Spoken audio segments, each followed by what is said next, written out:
2NURFM, a broadcast service of the University of Newcastle. Time to have a look at everything that's happening in the world of politics.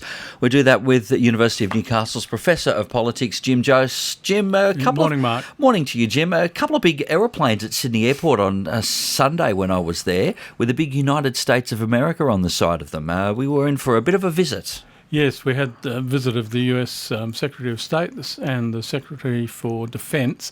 It was a fairly regular sort of meeting that occurs between Australia and the US senior ministers around defence and foreign affairs. So, and you can bet they didn't have to wait to get their bags either. Well, yes, that's true. But it was sort of interesting. Over the weekend, there were stories floated that part of the discussion was around a request for Australian support in the Gulf of Hormuz next to Iran, where Iran is being accused of interfering with shipping.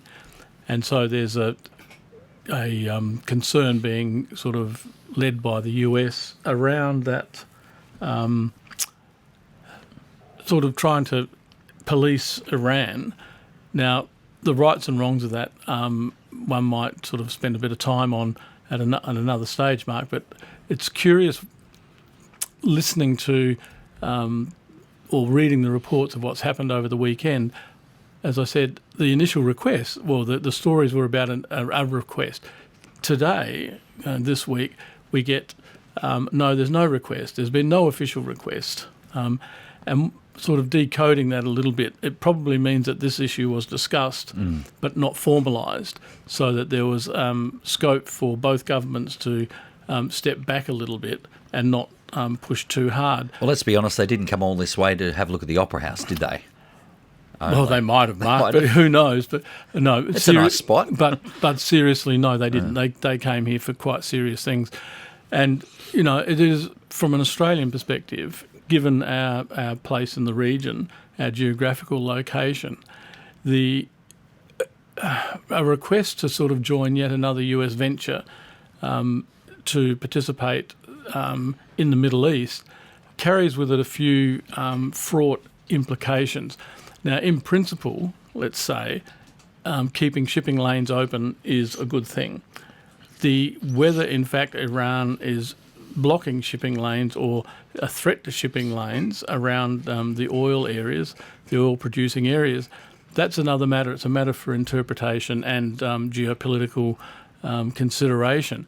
But from the perspective of Australia and our relationships with our Asian neighbours, in particular China and Indonesia, the idea that we would simply jump up, send a ship or two over to the Middle East because the US requested it as part of its umbrella of international support, that carries with it some problems for us. How do we, as a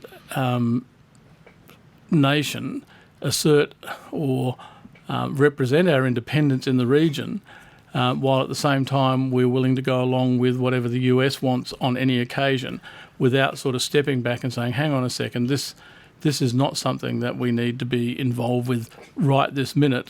At some future point, as events change, we might need to reconsider that. You've got to wonder what the appetite is in the community for another Middle East adventure, because, I mean, it's kind of like, I've read this book before, Afghanistan, Iraq 1 and 2.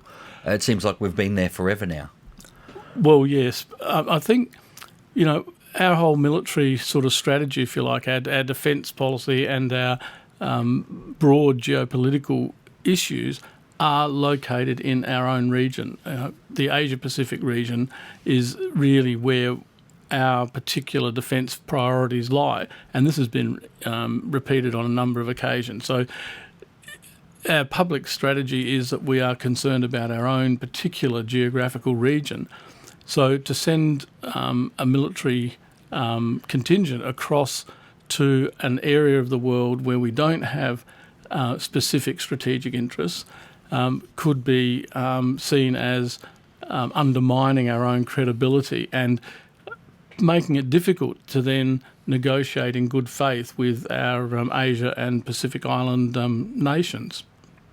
there is an argument, one could put, Mark, that there is a strategic interest in Australia being involved in keeping the shipping lanes open around the oil-producing areas of the Middle East.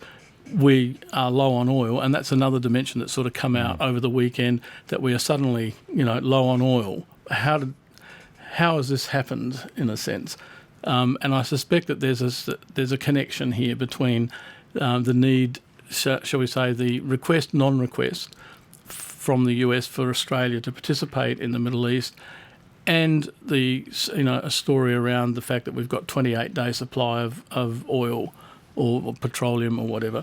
So there may be a connection here, so that the government can offer some, from its perspective, credible rationale for saying, okay, let's send a boat or two across to the Middle East to help in this international venture. Exactly why it's an international venture here, it seems to be a US-led and US concern, far more so than other nations. Certainly the European Union and the UK are not necessarily, I'll leave the UK out of that, but the European Union in particular, Germany, are not particularly keen to make the issue worse at this stage. They're more interested in trying to get Iran back into a sort of the international community on the same sort of levels of agreement about how to behave and so on. The UK tends to be siding much more readily with the US at present, and I guess that's not surprising when we consider that Boris Johnson's now the Prime Minister, and he has some degree of affinity now with Donald Trump, perhaps more so now than he used to have. All right, we'll keep watching the shipping lanes. We'll keep watching the agreement, the request rather, or non-request. Well, yeah, Mark, I think we're just very quickly, what we need to consider here is what is in Australia's best strategic interest in this process, and is simply going along with whatever the US suggests in our own best strategic interest, or should we be tempering that a little with considering how this plays out or is seen by others in the region? Professor Jim Jose, Professor of Politics, thank you for your time. Thank you, Mark. 2NURFM 103.7.